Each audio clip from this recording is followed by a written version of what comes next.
Hello viewers, my name is Dr. R. Vijaya Saraswathy. Today I am going to talk about how to communicate effectively.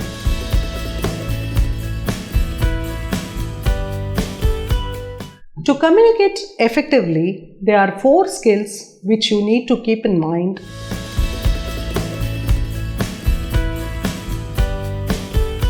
The skill number 1 is your interpersonal skills. Interpersonal skills play a vital role in passing off the information from one party to the other flawlessly. For that, the first important thing to follow is listen. That is why we have 2 ears and 1 mouth to speak. The more you listen, the more you understand the information better. And also, during the interpersonal skills, you should be assertive. You should know where to say no. Assertiveness will give you a right hold of your communication, where the other party will understand the grit about your communication, the trust, the volume, the rate of speech, voice, everything depends on your interpersonal skills. In the same interpersonal skills, you have something very important to follow, that is, empathize with the speaker. When you empathize, when you listen, when your body language shows that you are an active listener, the person who is talking to you will feel good about it and want to share more of information with you. It can turn out to be a very good business for you, or it can turn out to be a very good relationship. For all that which is going right in a communication, be assured it is because of interpersonal skills.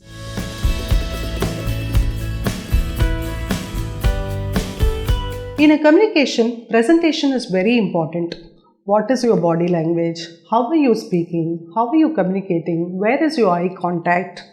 What is the depth of the volume? What is the seriousness of your content? All that matters. And in presentation skills, if you're actually presenting a business composure, then your PPTs play a vital role. What kind of colors you have used in your PPT? What is the font size? Is there a connectivity in the PPTs which you are showing? Is the audience convinced with whatever you are showing in your PPT and as well as what you are talking on stage? So there should be a sync with the voice, audio and the PPTs which you show. Presentation skills are very important. In this era of technology, it is also important what kind of posts you post in social media. Because it defines you, it defines your presentation.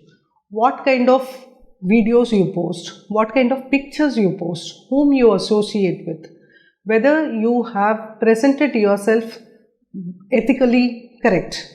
It matters.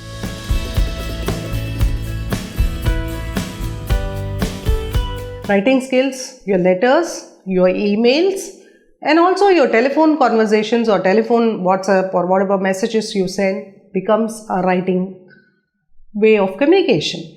Here, you should be aware to whom you are communicating with. Maybe the person who you are communicating with is in the other country.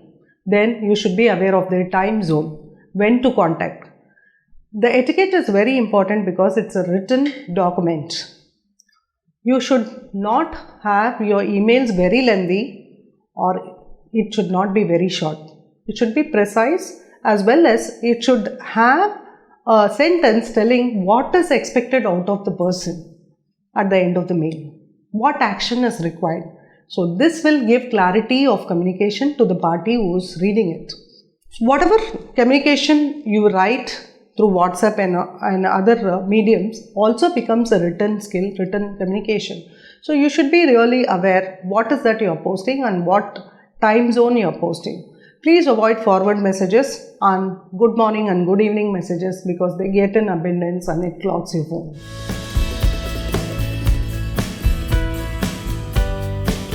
The 4th skill is your personal skills. See, whatever type of communication you do, it is always good to follow your own style.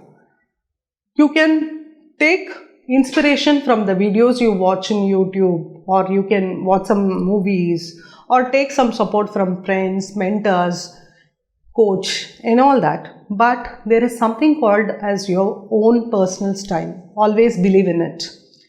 And also be ready for constructive feedback. Ask a person whether they understood properly. I call this paraphrase. When you paraphrase, when you talk to a person, give a communication, ask the person as he understood or can he explain it back to you. So when you do this, you can double check whether that person got the information like what you actually said. So this helps you to communicate better in the future. Again, it is a continuous learning. So when you get feedbacks, work on it and do it better. The feedbacks can be about a word which you use again and again, or it could be about your tone of voice, or it could be about your rate of speech, or it could be about your gestures. Be prepared to continuously improve and you will be a very good communicator in the future. If you like this video, kindly subscribe or put your comments below the post and definitely share it with your friends if you like it. Thank you.